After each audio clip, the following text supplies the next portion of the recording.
அதிமுக கூட்டணியிலிருந்து நீங்க மிக மன வருத்தத்தோட வெளியேறதா சொல்றீங்க. நீங்களா வெளியேறினீங்களா அல்லது வெளியேற்றப்பட்டீங்களா? அது உங்களுக்கு எல்லாருக்குமே தெரியும். அதாவது அவர்கள் இதில் மிக சாதுரியமாக அவர்கள் இதை கையாண்டிருக்கிறார்கள். கூட்டணியில் நாங்கள் பேச்சுவார்த்தையில் ஈடுபட்டு கொண்டிருந்தோம். ஒரு கட்டத்தில் நாங்கள் கேட்ட சில தொகுதிகள், போட்டியிடுகின்ற குறிப்பிட்ட தொகுதிகள், எண்ணிக்கை, சின்னங்கள் என்கிற இந்த அளவில் அந்த பேச்சுவார்த்தை தொடர்ந்து கொண்டிருந்தன.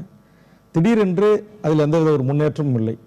அது தொடர்கிறதா, கூட்டணியில் நாங்கள் தொடர்கிறோமா இருக்கிறோமா எனக்கு தெரியாத நிலையில் சில நாட்களுக்கு பிறகு நான் ஒரு முடிவெடுக்க வேண்டிய ஒரு சூழலுக்கு தள்ளப்பட்ட காரணத்தினால் நான் எங்கள் கட்சியினுடைய மாநில நிர்வாகக்குழுவும் மாநில செயற்குழுவையும் கூட்டி ஒரு ஒப்புதலை பெற்று பத்திரிகையாளர்களை சந்தித்து நாங்கள் கூட்டணியிலிருந்து வெளியேறி இருக்கிறோம்.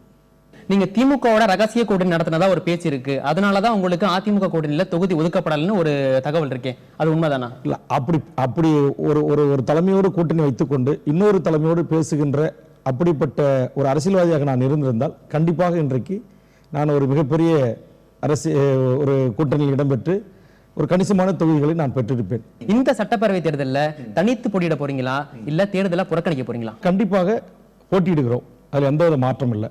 தனித்து போட்டியிடுகிறோம், அதுல எந்தவித மாற்றம் இல்லை. ஒரு குறிப்பிட்ட தொகுதியில பாரதிய ஜனதாவோ அல்லது காங்கிரஸ் வேட்பாளரோ நின்று அந்த இடத்துல பாமக நின்னா கூட ஆதரவளிக்க தயார், குறிப்பா அன்புமணி நின்னா கூட அந்த இடத்துல ஆதரவளிக்க தயார் சொல்லியிருந்தீங்க.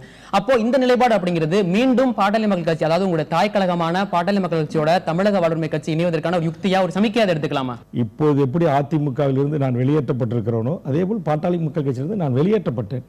வெளியேற்றப்பட்ட பிறகு நாம் நின்று காட்ட வேண்டும் என்கிற அந்த ஒரு உணர்வு தான் இன்றைக்கு நான் ஒரு கட்சியை தொடங்கி நடத்தி உங்களை போன்ற ஊடக நண்பர்கள் இன்றைக்கு பேசுகின்ற அளவுக்கு நான் உயர்ந்திருக்கிறேன். ஆக அந்த அடிப்படையில் பாட்டாளி மக்கள் கட்சியிலிருந்து வெளியேற்றப்பட்ட நான் திரும்பவும் அதே கட்சியோடு கூட்டணி அமைப்பதற்கோ அதே கட்சியோடு இணைவதற்கோ தற்போதைக்கு அப்படி ஒரு சூழல் எதுவும் இல்லை.